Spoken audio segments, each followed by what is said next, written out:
Hello everyone, मैं Naval Singh BBC study YouTube channel पे आपका हार्दिक स्वागत करता हूं। आज हम करेंगे हैंडपंप टेक्नीशियन छत्तीसगढ़ का 24 तारीख को जो एग्ज़ाम हुआ था, 24 सितंबर 2023 को हैंडपंप टेक्नीशियन का एग्ज़ाम था। उस एग्ज़ाम की सेकंड पार्ट जो रहेगा, टेक्निकल पार्ट जो था, सब्जेक्ट रिलेटेड जो पार्ट था, उसकी आंसर की हम आपके साथ लेके आए और साथ साथ में उसका करेंगे पूरा एनालिसिस। सारे क्वेश्चन जो 50 क्वेश्चन टेक्निकल पार्ट के थे उनको अपने यहाँ पे सोल्व करेंगे और आंसर की जो है निकालेंगे आपके लिए और एकदम सटीक और पूरा विश्लेषण आपको देंगे। तो चलिए शुरू करते हैं अपना वीडियो शुरू करने से पहले यदि अभी तक आपने हमारा चैनल को सब्सक्राइब नहीं किया तो चैनल को सब्सक्राइब करना ना भूलें, साथ ही बेल आइकन को दबा दें ताकि जब भी आपको हमारा कोई नया वीडियो मिले तो उसका नोटिफिकेशन आपको जल्द से जल्द मिल सके। साथ ही यदि आप हमारा टेलीग्राम ग्रुप ज्वाइन करना चाहते हो या फिर व्हाट्सएप ग्रुप जो ट्रेड वाइड व्हाट्सएप ग्रुप बने हुए हैं वो ज्वाइन करना चाहते हो तो उसका लिंक भी हमने आपको नीचे डिस्क्रिप्शन में दे दिया है, वहाँ से आप क्या कर सकते हो, उसको ज्वाइन कर सकते हो। तो चलिए शुरू करते हैं। हैंडपंप टेक्नीशियन का ये पार्ट 2 है टेक्निकल स्किल का। पार्ट 2 टेक्निकल स्किल के जो क्वेश्चंस हैं, क्वेश्चन नंबर 51 से 100 उनको अपने यहाँ पे सोल्व कर रहे हैं। औद्योगिक प्रशिक्षण कौशल इंडस्ट्रियल ट्रेनिंग स्किल नॉलेज जो के जो क्वेश्चन थे 51 से लेकर 100 तक, उनका अपन सॉल्यूशन आपके लिए लेके आए हैं। तो सबसे पहले देखते हैं question number 51। What is the use of fine pitch hexa blade? Fine pitch hexa blade का क्या उपयोग है? मुलायम धातु को काटने के लिए, to cut soft material, to cut high speed steel यानी हाई स्पीड स्टील को काटने के लिए, टू कट कार्बन स्टील को काटने के लिए, टू कट थिन ट्यूब पतली ट्यूबों को काटने के लिए। तो फाइन पिच जो हेक्सा ब्लेड होती है उसका उपयोग अपन करते हैं पतली ट्यूबों को काटने के लिए। तो क्वेश्चन नंबर 51 का आंसर रहेगा अपना डी। क्वेश्चन नंबर 52 है which of the following gas flame combination is wrong? अपने को बताना है कि कौन सा गैस फ्लेम का संयोग क्या है, गलत है। यहाँ पे याद रखना, क्वेश्चन पढ़ना जरूरी है, गलत सही जो लिखा होता है इसको पढ़ना जरूरी होता है। यहाँ पे लिखा है क्या गलत है, तो यहाँ पे देखते हैं ऑक्सीजन प्लस एसिटिलीन बराबर ऑक्सीजन एसिटिलीन गैस ज्वाला फ्लेम या ऑक्सीजन एसिटिलीन गैस ज्वाला, ऑक्सीजन प्लस हाइड्रोजन यानी oxy hydrogen gas flame, oxygen plus coal gas यानी coal gas flame, oxygen plus LPG equal to oxy nitro gas flame. तो यहाँ पे ये देखो तो ये कॉम्बिनेशन आपको गलत लगेगा। ऑक्सीजन प्लस एलपीजी अपन जब हम मिलाते हैं तो क्या बनता है, ऑक्सी एलपीजी गैस फ्लेम बनता है। तो ये आंसर क्या रहेगा अपना डी। यहाँ पे भी 52 का भी आंसर क्या रहेगा डी। कौन सा गैस फ्लेम जो है उनका संयोग गलत है, ये है ऑक्सीजन प्लस एलपीजी। नेक्स्ट है V block are not mainly use for. V block मुख्यतः उपयोग नहीं किया जाता है। मुख्यतः उपयोग किया जाता है या नहीं किया जाता है, इतना पूछते ही क्वेश्चन का मतलब बदल जाता है। तो यहाँ पे आपको ये जो नोट लिखा हुआ है ये पढ़ना बहुत जरूरी है। वी ब्लॉक मुख्यतः उपयोग नहीं किया जाता है। मुख्यतः किस लिए उपयोग नहीं किया जाता है? For checking roundness of cylindrical workpiece. V block में क्या होता है, यहाँ पे यदि आप देखोगे तो वी ब्लॉक है, इस प्रकार से वी बना होता है, सिंगल वी ब्लॉक मैंने आपके लिए बनाया है। यहाँ पे अपन राउंडनेस चेक कर सकते हैं। टू होल्ड सिलेंड्रिकल वर्कपीस, यहाँ पे सिलेंड्रिकल वर्कपीस को भी अपन होल्ड कर सकते हैं क्लैंप की सहायता से। इस प्रकार क्लैंप ऊपर लगा के क्लैंप बोल्ट अपन लगा देंगे और इसको सिलेंड्रिकल वर्कपीस को यहाँ पे होल्ड कर सकते हैं। टू सपोर्ट रेक्टेंगुलर पार्ट, आयताकार पुर्जों को सहारा देने के लिए। आयताकार पुर्जे जो होते हैं उसको अपने 45 डिग्री एंगल के ऊपर रख के यहाँ पे सपोर्ट भी कर सकते हैं। टू मेजर स्मॉल एंगल, छोटे कोणों को मापने के लिए। तो छोटे कोण जो है अपन क्या कर सकते हैं, वी ब्लॉक में नहीं नाप सकते। तो इसका आंसर भी क्या रहेगा अपना D. To measure small angles, छोटे कोणों में मापने के लिए वी ब्लॉक का मुख्यतः अपन उपयोग नहीं करते। इसी क्वेश्चन को यदि अपने को पूछ लिया जाता वी ब्लॉक का मुख्यतः उपयोग किया जाता है, मुख्यतः उपयोग किया जाता है, तो मुख्यतः यहाँ पे अपन बोलते हैं बेलनाकार वर्कपीस को पकड़ने के लिए। मेन यूज उसका क्या है, वी ब्लॉक का बेलनाकार वर्कपीस को पकड़ने के लिए। लेकिन यहाँ पे लिख दिया नहीं, तो ये भी काम अपने से कर सकते हैं। बाकी के दोनों ए पे और सी पे जो काम दिए हुए हैं, यानी बेलनाकार वर्क की गोलाई की जांच कर सकते हैं और बेलनाकार जो वर्क है उसके अलावा अपन आयताकार पुर्जों की सहारा देने के लिए भी इसको यूज कर सकते हैं। नेक्स्ट क्वेश्चन अपना question number 54। Which of the following metal does not react with air in eight normal temperature. निम्न में से कौन सी धातुएं सामान्य ताप पर वायु के साथ अभिक्रिया नहीं करती है, एयर के साथ इसका रिएक्शन नहीं होता है, तो वो जो धातुएं होती है उनको अपन बोलते हैं इनर्ट मेटल्स। इनर्ट मेटल्स बोलते हैं उनको, और वो होते हैं अपना गोल्ड होता है, सिल्वर होता है और प्लेटिनम होता है।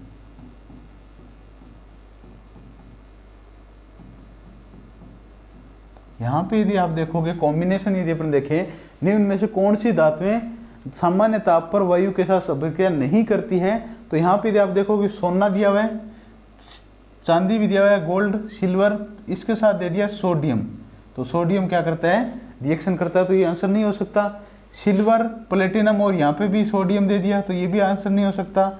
यहाँ पे पोटेशियम और आयरन ये दोनों ही करते हैं, आंसर क्या रहेगा अपना सी, गोल्ड एंड प्लेटिनम। यहाँ पे यदि आप देखोगे गोल्ड और प्लेटिनम दोनों क्या है, इनर्ट मेटल्स हैं, और ये दोनों ही क्या कर सकते हैं,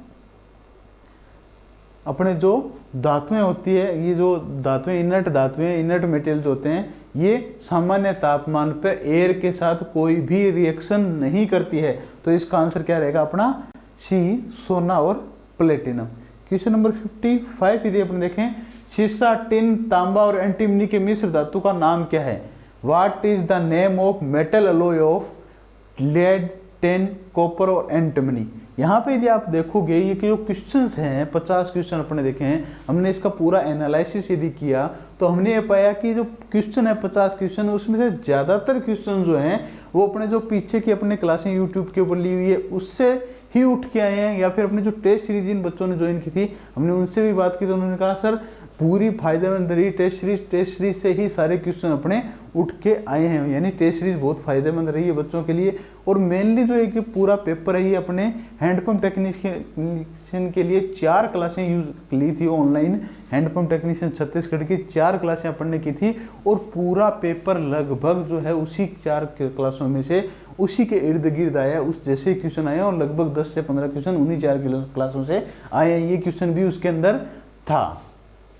what is the name of metal alloy of lead, tin, copper, antimony? तो इसको अपन बोलते हैं बेबिट धातु। बाकी कुछ पढ़ने की जरूरत नहीं है, इसका आंसर क्या रहेगा अपना सी, बेबिट मटेरियल। नेक्स्ट क्वेश्चन अपना क्वेश्चन नंबर 56। सामान्यतः खराद मशीन में कितने प्रकार के बेड होते हैं? 3, 2, 5 और 4 अपने पास होते हैं। Generally how many bed ways are there in lathe machine? तो लेथ मशीन के अंदर 4 प्रकार के बेड होते हैं। फ्लैट बेड हो सकता है, वी बेड हो सकता है, कंबाइंड फ्लैट और वी, और हो सकता है अपना गैप बेड। 4 प्रकार के बेड हो सकते हैं, फ्लैट, वी, कंबाइंड और गैप। तो इसका आंसर क्या रहेगा अपना डी, 4 प्रकार के बेड होते हैं अपने सामान्यतः खराद मशीन के अंदर। Next question number 57।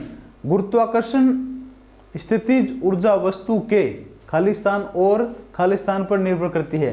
Gravitational potential energy depend on the dash and dash of the object. यदि अपन यहाँ पे ग्रेविटेशनल पोटेंशियल एनर्जी लिखी हुई है, तो पोटेंशियल एनर्जी का यदि अपन फॉर्मूला देखें तो वो होता है अपना रो जी एच या mgh, जिसको भी हम बोल सकते हैं। यदि वस्तु अपना क्या है, द्रव्यमान उसका है कुछ, तो यदि अपने को निकालना है तो इसको रो जी एच बोल सकते हैं या फिर mgh बोल सकते हैं। mgh में यदि अपन देखें तो क्या होगा, मास आ रहा है, ग्रेविटी आ रहा है और हाइट आ रहा है, यानी गुरुत्वाकर्षण स्थितिज ऊर्जा, यानी गुरुत्वाकर्षण तो होएगा ही, उसके साथ इसके अंदर क्या होगा, मास और क्या होगा, हाइट, ऊंचाई और द्रव्यमान, मास एंड हाइट। तो इसका आंसर क्या रहेगा अपना सी, mgh होता है क्या, पोटेंशियल एनर्जी mgh, और इसका अपना आंसर क्या रहेगा C, mass and height. Question number 58। वस्तु अक्ष का आयतन कितना है? वस्तु अक्ष का आयतन कितना है? ये चित्र क्लियर नहीं है तो यहाँ पे 10 लिखा हुआ है, यहाँ पे 20 लिखा हुआ है, ये 30, 40, 50, 60, ये वहाँ पे कितना लिखा हुआ है 70, उसके बाद यहाँ पे लिखा हुआ है 80, और इसके बीच में एक निशान और है।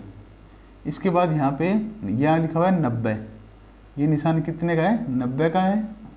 ये नीचे वाला निशान 70 का है, इसके ऊपर नीचे वाला निशान क्या है? 80 का है। ये अपने को दिया हुआ है, दो प्रश्नावली दे रखी है, दो बीकर दे रखे हैं और इन दोनों बीकर्स के अंदर अपने को दे दिया ये ऑब्जेक्ट। पहले जब ये ऑब्जेक्ट नहीं था तब अपना वॉल्यूम था 70 और 80 के बीच में, यानी 75 सेंटीमीटर क्यूब। अब जब ये ऑब्जेक्ट अपने ने डाल दिया तो ये क्या हो गया? जो फ्लूइड का लेवल है वो बढ़ गया और फ्लूइड का लेवल बढ़ के कहाँ पे पहुंच गया? 90 पे। अब कितना हो गया? 90। यानी ऑब्जेक्ट के डालने से जितना वॉल्यूम बढ़ेगा उतना ही तो ऊपर फ्लूइड जाएगा। तो अपने को वॉल्यूम यदि निकालना है ऑब्जेक्ट का, इस ऑब्जेक्ट एक्स का अपने को वॉल्यूम निकालना है, तो एक्स का वॉल्यूम कितना हो जाएगा? जो बाद में वॉल्यूम हुआ है वो माइनस जो पहले वॉल्यूम था वो। बाद में 90 सेंटीमीटर क्यूब, पहले है 75 सेंटीमीटर क्यूब, इन दोनों को अपन घटाएंगे तो कितना हो जाएगा? 15 सेंटीमीटर क्यूब। तो इसका आंसर क्या रहेगा अपना? B, 15.0 centimetre cube. तो इस क्वेश्चन का आंसर रहेगा 58 का अपना B. Question number 59, an 8 kg dog chase a cat. एक 8 किलो का कुत्ता एक बिल्ली का पीछा करता है। If the dog has 400 joule of kinetic energy, what is the speed of the dog. यदि कुत्ते की गतिज ऊर्जा 400 जूल है तो कुत्ते की चाल क्या होगी? 8 किलो कुत्ता है, यानी द्रव्यमान मास उसका दे रखा है अपने को कितना है? 8 kg। काइनेटिक एनर्जी अपने को दे रखी है कितनी है? 400 जूल। यदि अपने देखें काइनेटिक एनर्जी का फॉर्मूला, काइनेटिक एनर्जी का फॉर्मूला होता है 1/2 mv² इक्वल टू 400 अपने को दे रखा है। यहाँ पे m क्या है? द्रव्यमान, v क्या है? वेग। द्रव्यमान यानी मास और वेलोसिटी। तो 1/2 मास अपने को दे रखा है कितना है? 8 kg। तो इसको 8 से गुणा कर देंगे, गुणा v² बराबर 400। इसको यदि आप काटोगे तो 4 बार जाएगा, तो 4v² बराबर 400। तो यहाँ से v² का मान कितना आ गया? वज्र गुणा कर देंगे, v² बराबर 100 या v बराबर √100, यानी v बराबर कितना आ गया? 10 मीटर पर सेकेंड। तो ये आंसर क्या रहेगा अपना? वेलोसिटी कितनी है? 10 मीटर प्रति सेकेंड। तो आंसर क्या रहेगा अपना? ए, 10 मीटर प्रति सेकेंड। क्वेश्चन नंबर 59 का आंसर क्या है अपना? A. Question number 60, drilling operation में काटने की गति क्या है? What is the unit of cutting speed in drilling operation. Meter प्रति रिवोल्यूशन, मीटर प्रति चक्कर, mm पर रिवोल्यूशन, mm पर चक्कर, मीटर प्रति मिनट या mm प्रति मिनट। तो कटिंग स्पीड के अंदर ड्रिलिंग ऑपरेशन जो होता है उसके अंदर कटिंग स्पीड जो है उसका मात्रक होता है अपना c, मीटर प्रति मिनट। तो इसका आंसर क्या रहेगा अपना? c। क्वेश्चन नंबर 61, बाह्य माइक्रोमीटर की परिशुद्धता क्या है? What is the accuracy of outside micrometer. ये क्वेश्चन अपना आ गया सीधा सीधा लिस्ट काउंट का। बहुत ही सिंपल सा क्वेश्चन है, सिर्फ लिस्ट काउंट अल्पतमांक नहीं लिखे, यहाँ पे एक्यूरेसी लिख दिया जिससे बच्चे थोड़ा सा कंफ्यूज हो गए। यहाँ पे कंफ्यूज होने की जरूरत नहीं थी। यहाँ पे एक्यूरेसी का मतलब क्या होता है? लिस्ट काउंट ही होता है, अल्पतमांक ही होता है। तो अल्पतमांक कितना होता है अपना माइक्रोमीटर का? 0.01 mm। तो इसका आंसर क्या रहेगा? ए, 0.01 mm। 61 का आंसर रहेगा ए। क्वेश्चन नंबर 62, प्राथमिक चिकित्सा में ABC में C क्या दर्शाता है? What does C denotes in ABC of first aid. First aid के अंदर ABC जो होता है उसके अंदर C का मतलब पूछा है। A का होता है एयरवेज, B का होता है ब्रीथिंग और C का होता है सर्कुलेशन। तो C का आंसर क्या होगा अपना? C, circulation. C का मतलब C सर्कुलेशन से होता है और यहाँ पे अपना है C किस में दिया हुआ? सर्कुलेशन A में। तो इसका आंसर क्या रहेगा? 62 का A। क्वेश्चन नंबर 63, निम्न में से किस उपकरण का प्रयोग त्रिज्या या व्यास मापन में नहीं हो सकता है। Which of the following measurement instrument can not be used for measuring radius और डायमीटर। अपने को वो इंस्ट्रूमेंट बताना है जिसका यूज व्यास या त्रिज्या मापने में अपन नहीं करते। देखिए रेडियस गेज का अपन देखें, सबसे पहले रेडियस गेज का यूज अपन किस में करते हैं, त्रिज्या गेज का फिलेट जो होता है उसका रेडियस नापने के लिए करते हैं, तो रेडियस गेज का यूज हो गया रेडियस नापने में। वायर गेज का निकालते हैं अपने यूज करते हैं वायर का डायमीटर निकालने के लिए। फिलर गेज जो है ये किस लिए यूज किया जाता है, ये यूज किया जाता है दो जो सरफेस मेटिंग सरफेस होती है उनके बीच में गैप निकालने के लिए। तो फिलर गेज का यूज अपन नहीं करते, किसके लिए, रेडियस और डायमीटर मापने के लिए नहीं करते। चौथा ऑप्शन माइक्रोमीटर, यदि अपन देखें माइक्रोमीटर भी अपन क्या कर सकते हैं, डायमीटर यूज नापने के लिए यूज कर सकते हैं। तो यहाँ पे अपना आंसर रहेगा सी फिलर गेज, क्योंकि फिलर गेज का अपन यूज करते हैं किस लिए, गैप नापने के लिए, जिसके अंदर क्या होती है बहुत सारी पत्तियां होती है जिसके ऊपर गैप जितना भी पत्ती की मोटाई होती है वो पत्ती के ऊपर लिखी हुई होती है। नेक्स्ट अपना विशिष्ट गुरुत्व की के लिए इकाई है question number 64, the unit of specific gravity. Specific gravity क्या होता है, विमाहीन होता है। स्पेसिफिक ग्रेविटी अपन जानते हैं सभी, बहुत ही बेसिक सा क्वेश्चन है। स्पेसिफिक ग्रेविटी क्या होता है, डायमेंशन लेस,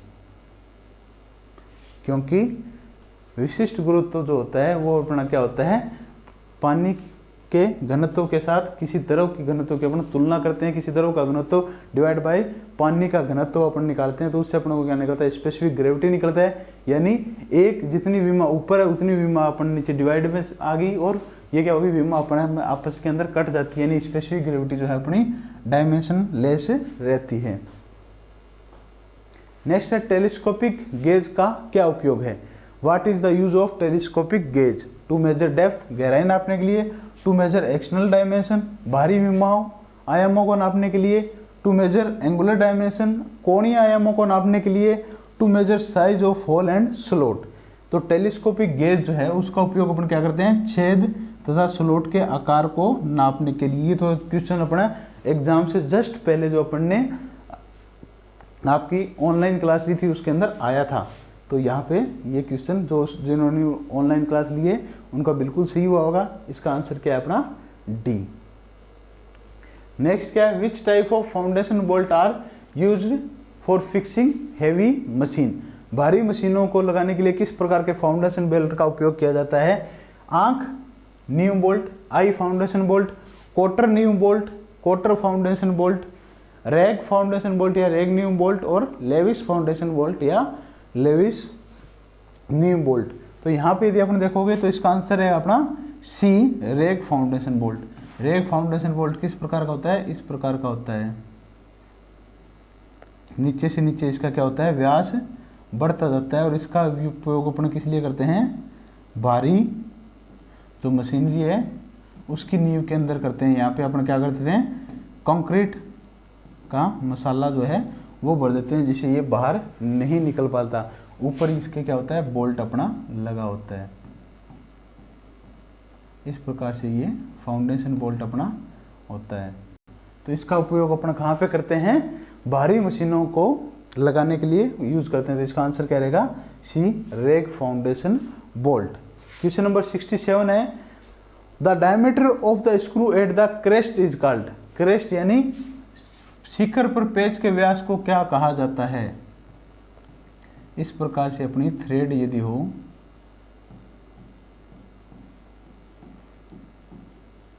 तो थ्रेड के एक शिखर से यहाँ से मान लो और यहाँ तक, ये डायमीटर अपना क्या कहलाता है, ये डायमीटर अपना कहलाता है मेजर डायमीटर। क्या कहलाता है, मेजर डायमीटर। तो इसका आंसर क्या रहेगा अपना ए, मेजर डायमीटर। इसका नोमेनक्लेचर यदि थ्रेड का देखना चाहो तो इस प्रकार से होता है, देख लीजिए। ये होता है क्रेस्ट, यहाँ से यहाँ तक क्रेस्ट, ये ऊपर वाला क्रेस्ट, ये क्रेस्ट, इन दोनों को मिला के मेजर डायमीटर। ये बनता है रूट, ये भी रूट, और इन दोनों का बीच का जो डाया होता है उसको अपन बोलते हैं माइनर डायमीटर। और रेट से क्रेस्ट के बीच की दूरी जो है, रूट से क्रेस्ट के बीच की दूरी, उसको अपन बोलते हैं डेप्थ ऑफ थ्रेड। तो यहाँ पे अपने को पूछा था क्रेस्ट से क्रेस्ट के बीच की दूरी कितनी होती है, तो उसको अपन बोलते हैं मेजर डायमीटर। क्वेश्चन नंबर 68, इस्पात के में कार्बन की मात्रा बढ़ाने से खालिस्तान में वृद्धि होती है। Increasing in carbon content in steel increases it's hardness. इसका आंसर क्या रहेगा? सी। इस्पात के अंदर कार्बन की मात्रा बढ़ाने पे उसकी क्या हो जाता है? कठोरता के अंदर वृद्धि हो जाती है। क्वेश्चन नंबर 69, 4 फुट में कितने इंच होते हैं? 4 फुट के अंदर इंच पूछे हैं 12, 36, 48 या 50। 1 फुट के अंदर होते हैं 12 इंच, तो 4 फुट के अंदर अपने को इंच पूछे हैं तो 12 गुणा 4 अपना कर लेंगे। 1 फुट के अंदर 12 इंच, 4 फुट के अंदर 12 इंच गुणा 4 यानी 12 चौक 48 इंच। तो इसका आंसर क्या रहेगा अपना? सी, 48 इंच। क्वेश्चन नंबर 69 का आंसर क्या रहेगा? C. Question number 70, angle of punching end in centre punch is. केंद्र पंच की नोक का कोण होता है 90 डिग्री, 30 डिग्री, 60 डिग्री और 45 डिग्री। तो सेंटर पंच जो होता है उसका पॉइंट एंगल अपन रखते हैं 90 डिग्री। सेंटर पंच इस प्रकार से होता है और यहाँ पे इसका पॉइंट कोण जो है वो कितना रखा जाता है? 90 डिग्री रखा जाता है। इसका यूज़ क्या करते हैं अपन? ड्रिलिंग ऑपरेशन करने से पहले ड्रिल बिट के लिए सेंटर लगाने के लिए अपन क्या करते हैं? सेंटर पंच का मुख्य यूज करते हैं। Question number 70, crest diameter of screw thread is same as. Crest diameter screw thread का शीर्ष व्यास किसके समान होता है? ये क्वेश्चन अभी जो क्वेश्चन आया था अपना 71 है ये क्वेश्चन, और ये क्वेश्चन अपना 67 है। बिल्कुल बिल्कुल एक जैसे ही है, थोड़ा सा अंतर इसके अंदर है। यहाँ पे crest the diameter of the screw at the crest is called लिख दिया, यही सेम चीज यहाँ पे लिखी है। क्रेस्ट डायमीटर किसे कहते हैं? दोनों में के अंदर कोई अंतर नहीं है। Crest diameter of screw thread is same is major diameter. तो इसका आंसर क्या रहेगा अपना? मेजर डायमीटर या वृहद व्यास। स्क्रू चूड़ी का शीर्ष व्यास क्या कहलाता है? किसके समान होता है? मेजर डायमीटर के समान होता है। ये अभी यहाँ पे बताया था, अभी ये क्वेश्चन अपन ने किए, वही क्वेश्चन सेम टू सेम बिल्कुल वैसा वैसा रिपीट हो गया। क्रेस्ट का डायमीटर क्या कहलाता है? Major diameter. एक ही 50 क्वेश्चन के अंदर एक क्वेश्चन 2 बार आ गया है। If the hole designated as 30 ± 0.5 then the maximum material limit will be. यदि होल छेद को 30 ± 0.5 की सीमा में दर्शाया गया है तो अधिकतम धातु क्या होगी? ये होल का अपने को बताया गया है। देखिए यहाँ पे होल का अपने को साइज बताया गया है। यदि होल का 30 ± 0.05 की सीमा में दर्शाया गया तो अधिकतम धातु सीमा क्या होगी? मटेरियल लिमिट क्या होगी? यदि अपन देखें कोई चीज के अंदर अपन इस प्रकार से होल निकाला है तो ये मटेरियल यहाँ पे भरा हुआ है, और मटेरियल की अधिकतम सीमा कब होगी? जब ये होल क्या हो? मटेरियल अधिकतम कब होगा? अधिकतम धातु की सीमा कब होगी? जब अपना क्या हो? होल छोटा से छोटा हो। होल क्या हो? छोटा हो। और होल छोटा कब होगा? जब होल की क्या हो? अपन अपर लिमिट और लोअर लिमिट लेके आ जाएंगे। अपर लिमिट के अंदर होल क्या होगा? बड़ा होगा, 30 + 0.5, ये हो गया 30.05। यहाँ पे क्या हो गया? होल का साइज बड़ा हो गया, मटेरियल क्या हो गया? यहाँ पे कम। अब लोअर लिमिट यदि अपन लें 30 - 0.5 तो ये हो गया 29 0.5। ये क्वेश्चन ही थोड़ा सा गलत है। यदि इनमें से ऑप्शन देखें तो इनमें से ऑप्शन होगा, इनमें से कोई नहीं।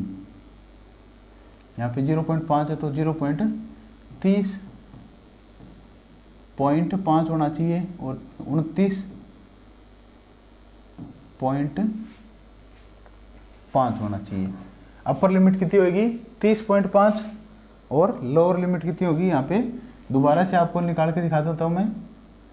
इस क्वेश्चन को हमने भी पहले ढंग से नहीं देखा था, दोबारा से यदि आपको सॉल्यूशन इसका करके दिखाएं। देखिए थोड़ा सा इसके अंदर टाइपिंग मिस्टेक है या तो इस क्वेश्चन का बोनस मिलना चाहिए। इस क्वेश्चन का आप क्लेम कर सकते हो। यहाँ पे अपर लिमिट यदि अपन निकालें 30 प्लस 0.5 और 30, दोनों लिमिट क्या निकल सकती है, 30 प्लस 0.5 और 30 माइनस 0.5, तो मटेरियल का साइज क्या हो सकता है यहाँ पे 30.05, या यहाँ पे करें तो 29.5,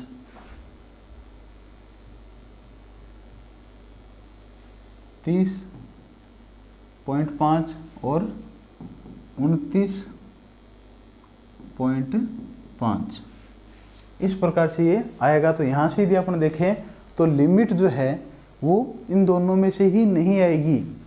मैक्सिमम मटेरियल जो है वो अपना वैसे होना चाहिए, अधिकतम जो मटेरियल कब आएगा जब ये 29.5 पे हो, लोअर लिमिट पे यदि होल होगा तो मटेरियल का साइज सबसे ज़्यादा होगा। तो आंसर क्या होना चाहिए, वैसे यदि ये 0.5 लिखा होता तो ये आंसर सही होता, लेकिन अब चूंकि 0.5 लगाया तो इनमें आंसर क्या रहेगा, डी, इनमें से कोई नहीं।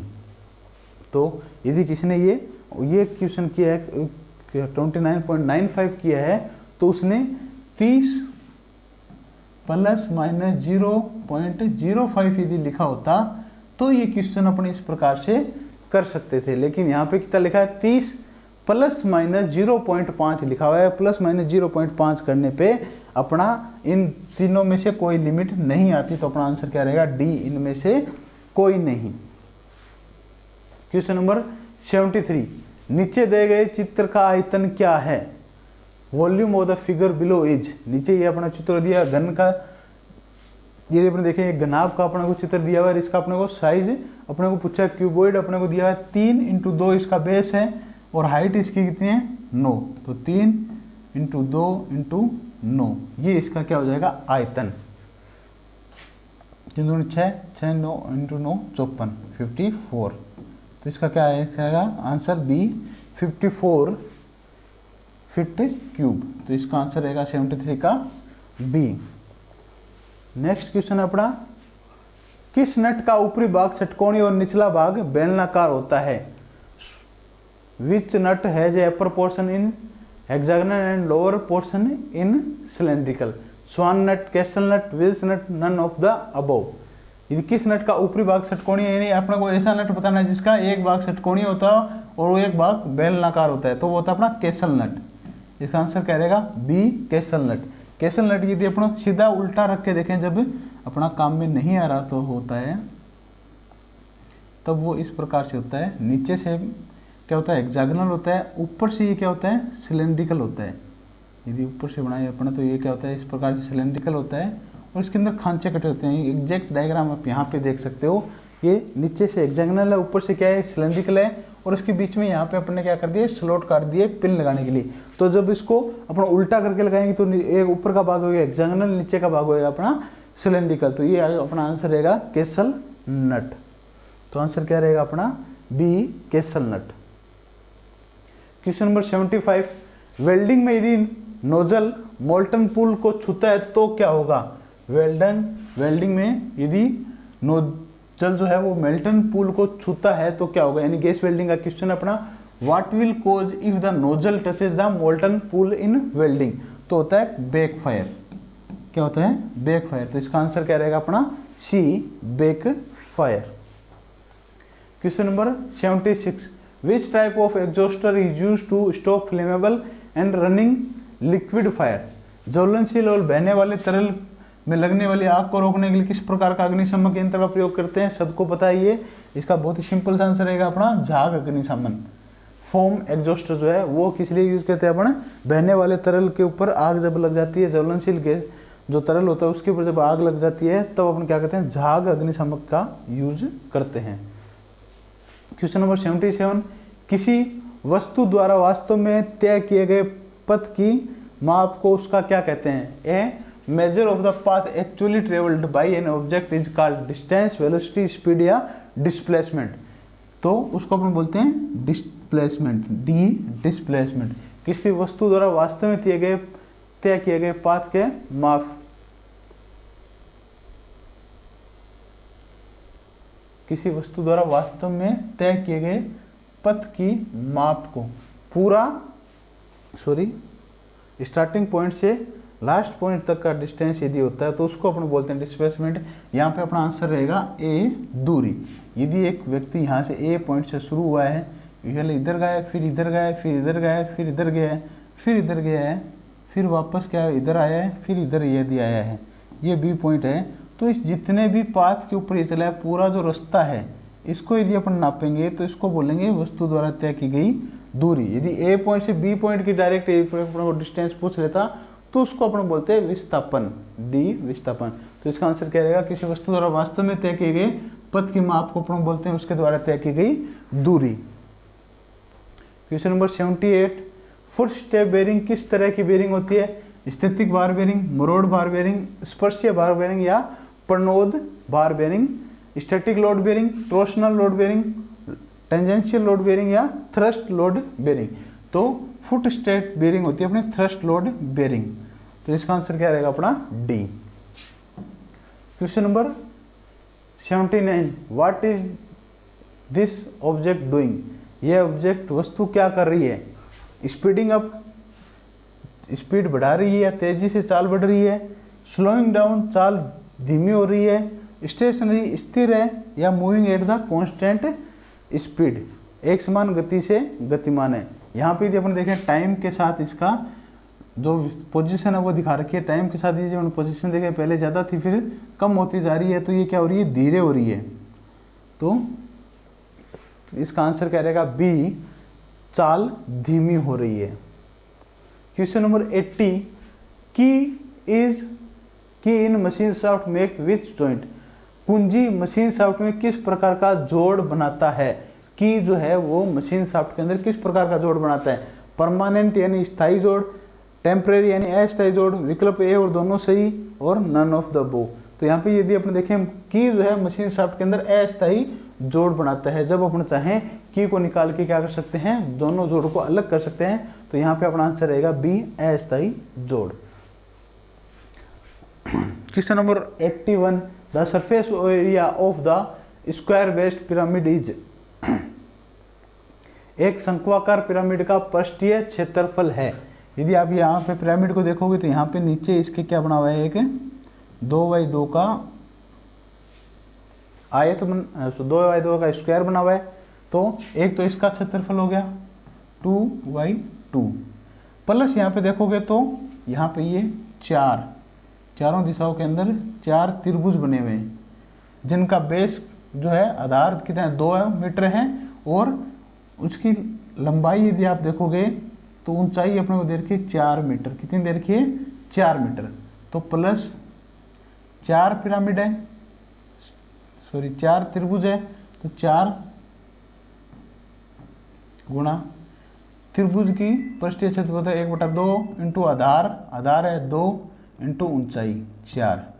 तो 2 गुणा 2 यानी 4 प्लस 4, ये कितना 4 गुणा 1/2 गुणा 2 गुणा 4 है। तो यहाँ से 2 से 2 गया, ये क्या है 4 प्लस 4 गुणा 4 यानी 16, दोनों को जोड़ा कितना हो गया 20। तो इसका आंसर क्या रहेगा अपना D, 20 meter cube, meter square पृष्ठीय क्षेत्रफल जो है वो कितना आएगा 20 मीटर स्क्वायर। तो इसका आंसर रहेगा अपना डी। कैसे निकाला पृष्ठीय क्षेत्रफल अपने? इस पृष्ठ का क्षेत्रफल यानी जहाँ पे स्क्वायर बना है उस पृष्ठ का क्षेत्रफल निकाल लिया, एक त्रिभुज का क्षेत्रफल निकाल लिया और उसको 4 से अपने मल्टीप्लाई कर दिया, तो अपने को मिल जाएगा पूरा जो पिरामिड है उसका पृष्ठीय क्षेत्रफल। नेक्स्ट है क्वेश्चन नंबर 82, कौन से रखरखाव रिकॉर्ड में मशीन के चालू होने की तारीख का उल्लेख होता है? Which maintenance record mention date of commissioning of machine? ये क्वेश्चन भी अपने जो लाइव क्लास अपन ने ली थी 100 क्वेश्चंस की 4 हिस्सों के अंदर, उसके अंदर आया था ऐसा का ऐसा, सेम ऑप्शन भी यही थे। कौन से रखरखाव रिकॉर्ड में मशीन के चालू होने का तारीख का उल्लेख होता है? तो ये होता है अपना इक्विपमेंट रिकॉर्ड। इक्विपमेंट का जो पूरा रिकॉर्ड होता है उसके अंदर सप्लायर कहाँ कौन सा है, किस डेट को सप्लाई हुई, किस डेट को अपने जो कमीशनिंग हुई है यानी मशीन अपने चालू की है, वो सारा रिकॉर्ड कहाँ पे रहता है, इक्विपमेंट रिकॉर्ड के अंदर रहता है। तो इसका आंसर क्या रहेगा अपना सी। क्वेश्चन नंबर 83, लकड़ी और चमड़े की फाइलिंग करने के लिए किस फाइल का उपयोग किया जाता है? लकड़ी और चमड़े की फाइलिंग करने के लिए अपने यूज करते हैं रास्प कट फाइल का। तो इसका आंसर क्या रहेगा अपना? C, rasp cut file. Question number 84, gun metal is alloy of which following? Gun metal निम्न में से किसका मिश्र धातु है? 88% कार्बन कॉपर, 10% SN यानी 10% टिन और 2% जिंक। तो इसका आंसर भी यही हो गया ए, बाकी अपने को पढ़ने की जरूरत नहीं है, ए इसका आंसर है। क्योंकि जो गन मेटल होता है उसके अंदर 88% क्या होता है? कॉपर होता है। 8 से 10% अपन उसके अंदर टिन मानते हैं और 2 से 4% जिंक मानते हैं। तो ये तीनों इसके अंदर कवर हो रहे हैं। तो ये अपना आंसर रहेगा ए, 88% copper plus 10% SN plus 2% zinc. Next question, question number 85, the mass of the rectangular object is 350 grams, what is its density in 10⁻⁻6 ग्राम प्रति सेंटीमीटर क्यूब? आयताकार वस्तु का आयतन द्रव्यमान 350 ग्राम है। आयताकार वस्तु का द्रव्यमान यानी मास अपने को दे रखा है 350 ग्राम, 10⁻⁻6 ग्राम प्रति सेंटीमीटर क्यूब इकाई में इसका घनत्व अपने को निकालना है। घनत्व अपने को निकालना है। घनत्व की यदि अपन परिभाषा देखें तो प्रति इकाई द्रव्यमान के, प्रति इकाई आयतन के अंदर जितना द्रव्यमान होता है उसको अपन बोलते हैं घनत्व। प्रति इकाई द्रव्यमान, प्रति इकाई आयतन के अंदर जितना द्रव्यमान होता है उसको अपन क्या बोलते हैं? घनत्व। यानी घनत्व बराबर हो गया द्रव्यमान बटा आयतन। द्रव्यमान यानी मास बटा आयतन V। यहाँ पे यदि आप देखोगे मास अपने को, द्रव्यमान अपने को दे रखा 350 ग्राम में, ये तो बिल्कुल सही है, इसके अंदर कोई दिक्कत नहीं है। लेकिन यहाँ पे यदि आप देखोगे नीचे इकाई जो है अपने को दे रखी है सेंटीमीटर क्यूब, जबकि यहाँ पे यदि आप देखोगे तो ये जो ऑब्जेक्ट अपने को रेक्टेंगुलर ऑब्जेक्ट दे रखा है, इनकी लंबाई चौड़ाई ऊंचाई सब अपने को दे रखी है मीटर के अंदर। तो इसको अपने को पहले सेंटीमीटर के अंदर बदलना पड़ेगा। तो इसको अपने सेंटीमीटर में भी साथ साथ में बदलते जाएंगे। यहाँ पे लिख लेते हैं मास 350 ग्राम, बिल्कुल सही है, डिवाइड बाय लंबाई गुणा चौड़ाई गुणा ऊंचाई। आयताकार वस्तु का द्रव्यमान तो अपने को पता है 350 ग्राम है। आयतन अपन निकालेंगे लंबाई गुणा चौड़ाई गुणा ऊंचाई से। लंबाई है 4 मीटर, अपने को चाहिए सेंटीमीटर में 4 गुणा 10⁻² सेंटीमीटर, बिल्कुल सही है। मीटर को सेंटीमीटर में बदलते हैं तो 100 से यानी 10⁻² से गुणा हो जाता है, इंटू 2 गुणा 10⁻² गुणा 3 गुणा 10⁻²। 4 मीटर दे रखा था, सेंटीमीटर में बदल लिया, 2 मीटर दे रखा है फिर सेंटीमीटर में बदल लिया, 3 मीटर दे रखा है फिर सेंटीमीटर में बदल लिया। तो ये कितना हो गया? 350 डिवाइड बाय 10⁻², 10⁻² और 10⁻², ये क्या हो गया? 10⁻6। 4 गुणा 2 गुणा 3 गुणा 10⁻6, ये क्या हो गया? इसको अपन लिख सकते हैं 350 बट्टा 4 दूनी 12 12,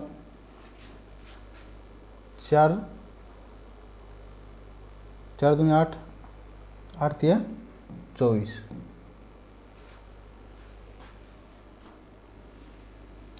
24 इंटू 10⁻6। ये 10⁻6 नीचे प्लस में है तो ऊपर जाके क्या हो जाएगी? 10⁻⁻6। 350 बट्टा 24, 350 बट्टा 24 यदि अपन देखें तो इसको अपना सोल्व करेंगे तो आएगा 14.58। आगे मात्र क्या हो जाएगा अपना? ग्राम प्रति सेंटीमीटर क्यूब। तो अपने को 10⁻6 ग्राम प्रति सेंटीमीटर क्यूब तो दिया हुआ है और अपने को बताना है घनत्व कितना बच गया पीछे, तो ये हो गया 14.58। तो इसका आंसर क्या रहेगा अपना? सी, 14.58। नेक्स्ट क्वेश्चन है, which gauge is use to compare the profile of thread? चूड़ी की प्रोफाइल की तुलना करने के लिए किस गेज का उपयोग किया जाता है? Plug gauge, filler gauge, radius gauge या नन ऑफ द अबोव? तो यहाँ पे यदि आपने देखे प्लग गेज, तो इसको अपन पूरा बोलते हैं थ्रेड प्लग गेज। क्या बोलते हैं? Thread plug gauge.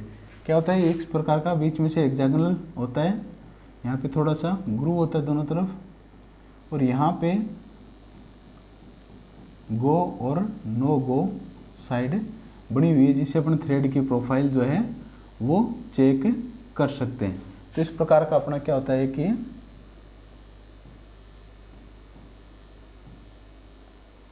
Thread plug gauge होता है। ये वाली साइड कैसी होती है? यहाँ पे थ्रेड कटी होती है इस प्रकार से।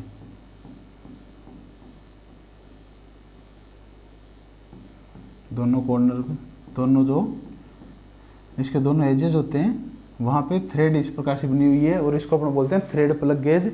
और इसकी यूज अपना क्या करते हैं? प्रोफाइल ऑफ थ्रेड, थ्रेड की प्रोफाइल जांच करने के लिए इसका यूज करते हैं। इसका आंसर क्या रहेगा अपना? ए इसका आंसर रहने वाला है। नेक्स्ट क्वेश्चन अपना क्वेश्चन नंबर 87।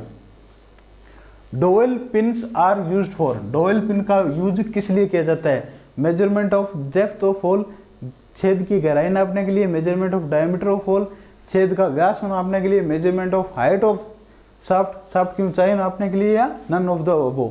तो डोवेल पिन का उपयोग अपन क्या करते हैं? डोवेल पिन का उपयोग अपन दो मेटिंग पार्ट्स है उनका अलाइनमेंट सही करने के लिए करते हैं। तो मशीन के पार्ट जो होते हैं उनका जो अलाइनमेंट है उनको सही रखने के लिए डोवेल पिन का यूज करते हैं। तो इनमें से तीनों में से इसका कोई आंसर नहीं रहेगा। तो इसका आंसर क्या रहेगा? उपरोक्त में से कोई नहीं। डोवेल पिन का यूज अपन करते हैं मशीन कंपोनेंट्स का एक्यूरेट अलाइनमेंट करने के लिए डोवेल पिन का यूज किया जाता है। तो यहाँ पे इसका आंसर रहेगा डी। Question number 88। निम्नलिखित में से कौन सी धातु लोहे का शुद्धतम रूप है? Which of the following metal is the purest form of iron? सफेद डलवा लोहा, white cast iron, grey cast iron, ग्रे डलवा लोहा, रोट आयरन पिटवा लोहा, या कास्ट आयरन डलवा लोहा। तो रोट आयरन जो होता है वो अपना लोहे का शुद्धतम रूप होता है, पिटवा लोहा, जिसके अंदर अपना कार्बन प्रतिशत होता है मात्र 0.12% से 0.25% तक इसके अंदर कार्बन जो होता है वो इम्प्योरिटीज के रूप में रहता है। बाकी पूरा इसके अंदर क्या होता है? आयरन होता है। तो आयरन का शुद्धतम रूप, लोहे का शुद्धतम रूप होता है अपना रोट आयरन या पिटवा लोहा। तो इसका आंसर रहेगा अपना C. Next question 89। Feeler gauge का उपयोग क्या है? फिलर गेज का उपयोग अपन सभी जानते हैं क्या होता है? चौड़ाई की जांच नहीं कर सकते, ऊंचाई की जांच नहीं कर सकते, लंबाई की जांच नहीं कर सकते। इससे अपन क्या कर सकते हैं? To check the gap between mating parts, मिलने वाले भागों के बीच में रिक्त स्थान की जांच करने के लिए अपने फिलर गेज का उपयोग करते हैं। नेक्स्ट क्वेश्चन है डाई स्टॉक का उपयोग किया जाता है। डाई स्टॉक का उपयोग अपने सीधा सीधा अपने जानते हैं कटिंग एक्सटर्नल थ्रेड के लिए, ड्रिलिंग के लिए नहीं कर सकते, रेडियस मेजर करने के लिए नहीं कर सकते, और राउंडनेस मेजर करने के लिए भी नहीं कर सकते। बाह्य चूड़ियां काटने के लिए अपने क्या करते हैं? डाई स्टॉक का उपयोग करते हैं। तो इसका आंसर क्या रहेगा? अपना बी रहने वाला है। Question number 91। बस्टर्ड फाइल में प्रति इंच खालिस्तान दांते होते हैं। बस्टर्ड फाइल है डैश डैश टीथ पर इंच। बस्टर्ड फाइल जो होती है, बस्टर्ड फाइल उसके अंदर 25 से 30 दांते प्रति इंच होते हैं। कितने होते हैं? 25 से 30 दांते प्रति इंच होते हैं। तो यहाँ पे यदि आपने देखोगे तो ऑप्शन के अंदर अपना बी जो है उसके अंदर 30 लिखा हुआ है, और किसी के अंदर लिमिट जो अपने को नहीं दे रखी, सिर्फ सीधा 30 लिखा रखा। तो इसका आंसर भी अपना क्या हो जाएगा? बी 30। बस्टर्ड फाइल के अंदर प्रति इंच दांते होते हैं, लगभग 30 दांते प्रति इंच होते हैं। Question number 92। खराद मशीन के कंपाउंड रेस्ट का अधिकतम घुमाव कोण होता है? कंपाउंड रेस्ट जो लेथ मशीन के ऊपर लगा होता है उसका अधिकतम घुमाव कोण, स्वाइवल जो बेस है होता है उसका पूरा जो है स्वाइविंग एंगल जो होता है वो होता है 360 डिग्री। 360 डिग्री पे इसको पूरा घुमा सकते हैं। इसके ऊपर जो अपना कंपाउंड रेस्ट लगा होता है उसको 45-45 डिग्री दोनों तरफ घुमा सकते हैं। लेकिन डी जो है इसका आंसर रहेगा स्वाइवल एंगल जो है कंपाउंड रेस्ट का कितना रहता है? D 360 degree. Question number 93। In surface finishing irregularities caused by inaccuracy of machine tool itself are। सतह परीक्षण के दौरान मशीन टूल द्वारा होने वाली अशुद्धियां किस कोटि के अंदर आती है? First order, second order, third order या फोर्थ ऑर्डर? तो मशीन टूल के खुद के कारण होने वाली जो अशुद्धियां होती है वो आती है प्रथम कोटि, फर्स्ट ऑर्डर के अंदर। फर्स्ट ऑर्डर के अंदर आती है अपनी मशीन टूल के द्वारा हुई इनएक्यूरेसीज सेकंड ऑर्डर के अंदर आती है वाइब्रेशन के कारण जो इनएक्यूरेसीज होती है वो। थर्ड ऑर्डर के अंदर आती है ऑपरेशन के दौरान कोई एक्यूरेसी उत्पन्न होती है तो उसको अपन रखते हैं थर्ड ऑर्डर के अंदर। और फोर्थ ग्रेड के अंदर रखते हैं खुद मटेरियल के कारण ही कोई एक्यूरेसी हो जाए, इनएक्यूरेसी मटेरियल के कारण उत्पन्न हो जाए तो उसको अपन रखते हैं फोर्थ ग्रेड के अंदर। तो अपने को पूछा गया था मशीन टूल खुद के कारण यदि कोई इनएक्यूरेसी जनरेट हो जाए तो किसके अंदर आएगी, तो वो आएगी अपनी फर्स्ट ऑर्डर के अंदर। नेक्स्ट क्वेश्चन अपना question number 94, total productive maintenance involve during maintenance. कुल उत्पाद रखरखाव में रखरखाव के दौरान शामिल होते हैं। केवल रखरखाव team, only maintenance team, only operator of machine, केवल मशीन का operator, every employ and officer of concern shop floor, संबंधित शॉप फ्लोर का अधिकारी और कर्मचारी, सभी कर्मचारी, अधिकारी और कर्मचारी। तो कुल उत्पादन रखरखाव के अंदर टोटल प्रोडक्टिव मेंटेनेंस के अंदर जो है सभी एम्प्लॉय और ऑफिसर जो है वो रखरखाव के दौरान जो है पूरे प्रोसेस के अंदर शामिल रहते हैं। तो इसका आंसर क्या रहेगा अपना C. Question number 95, gravitational force on an object is. किसी वस्तु पर गुरुत्वाकर्षण बल कहलाता है।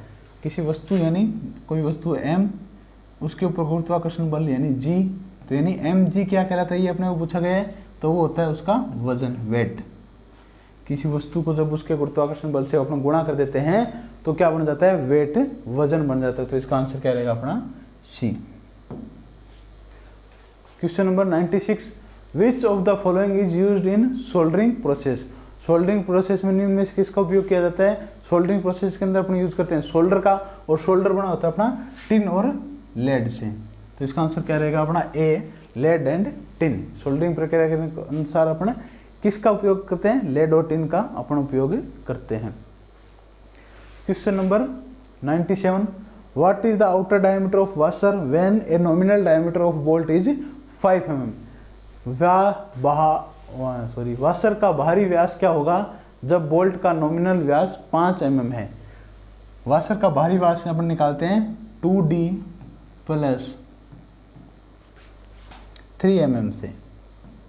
जब अपने को वाशर का बाहरी व्यास mm के अंदर निकालना हो तो अपन निकालते हैं 2d + 3 mm से, जहाँ d क्या है, बोल्ट का नॉमिनल डायमीटर होता है। तो 2d अपना 5 + 3, 2 × 5 यानी 10 + 3 यानी 13।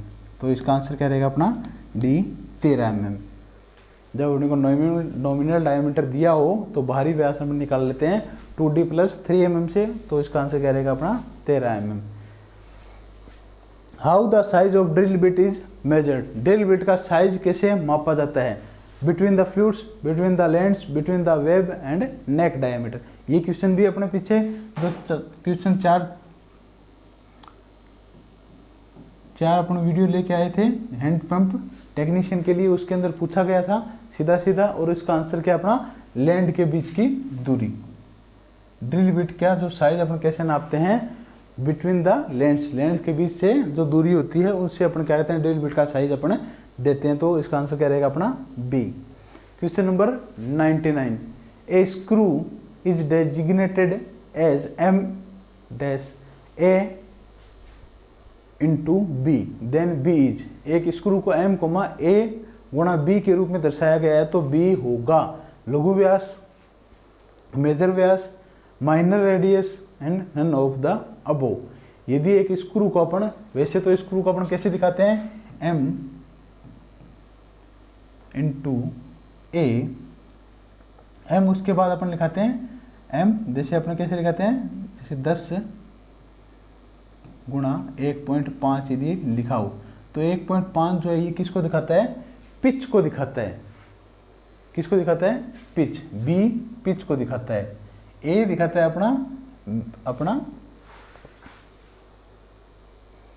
मेजर डायमीटर और B दिखाता है पिच। तो यहाँ पे यदि आप देखोगे तो पिच अपना कहीं नहीं दिया हुआ।